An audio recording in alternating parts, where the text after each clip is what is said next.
the Jed Spence Van der Ven incidents with... Can you say Van der Ven and Jed Spence? Why are you putting the black man first? The Jed Spence... The Van der Ven... Alphabetical. No, because, you know, Van der Ven just kept moving. Jed Spence gave him the... Get the fuck out of here, bro. Fuck off. Culture differences. Jed Spence He brushed to him, bro. Kukurea as well. Culture differences. I've never seen a player be emasculated like that on the pitch. Bro. You flinched in your face. Bro. Oh. But what do you think about that? Because Thomas Frank looked alarming. Pissed. He looked pissed. Alarming. I don't mind. Drop both of them for the Man United game. I don't mind. That would show me some Guess what? You might want it. I think it would show me some cojones in terms of Thomas Frank. Because really and truly, that's a guy who you gave armband to. Van der Ven, he's giving him the armband. See, so why didn't you mention the captain first? Van der Ven didn't give him the arm. Van der Ven, this guy, listen, don't worry. People are going to go watch the interview. We're going to watch the versus interview. Don't worry. It didn't damage the brand. Don't worry. No. But I think it's a problem for Frank. Because if those are two guys who, in my opinion, I think would be big characters in those dressing rooms, if they are already turning their nose up at you right after the game, in front of the world with cameras viewing, I think that's a problem.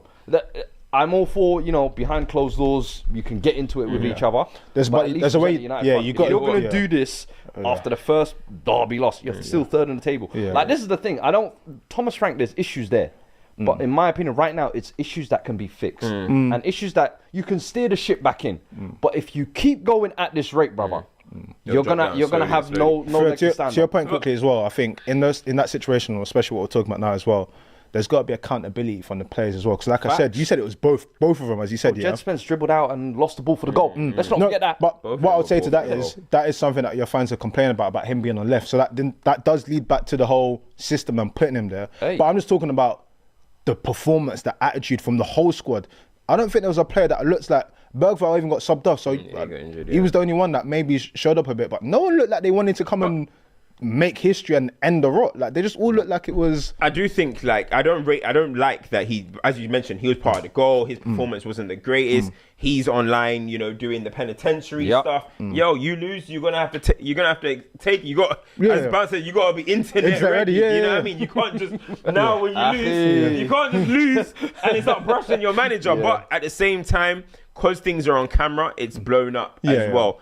That could have easily happened in the changing room, bro. Yeah. We've all been in school, a teacher's talking, allow it, man. You know what I mean? And then later, maybe you'll have a conversation. It will be interesting to see how Thomas Frank deals with it. Because you look at Vinny the other day, got subbed, walked past Alonso, but apologized. Now, does it require that? Maybe not, but definitely a conversation is going to be had. Now, is it going to be your drop for the next game? Or is it going to be like, listen, frustration at the end of the game, whatever. But it's just the way Frank... he's kept the stare. It wasn't that's what it was. It was like Frank looked away, it would have been fine. Like, you're really walking off. You can tell it bothered him. That bothered him. The question I've got for you is, and again, I don't want to bring it back because it's like kind of talk about X that's gone on and done whatever and whatnot. But with the answering, right? Do you think based on the relationship and the rapport that he had with the players, that there will be players that were slighted by the fact that he got sacked? Not really. In my head, I'd like to think players know, look, managers coming and going, it's part and parcel of course. You can love a manager or whatever, but I mean, I saw Romero saying, listen, I love Andrew, whatever, and then the very next week he was hugging up Thomas Frank when he gave him the new contract and captain's armband. So these guys, their loyalties can change easily, but my thing is definitely. Take accountability for your performances. Definitely. Don't just try and use the manager as a scapegoat, because it's twofold here, do you know what I mean? But just a word of warning, if he does drop Jed Spence, just remember it will be Ben Davis at left back. So please, man. Ben Davis, send that apology, brother. Come on, man.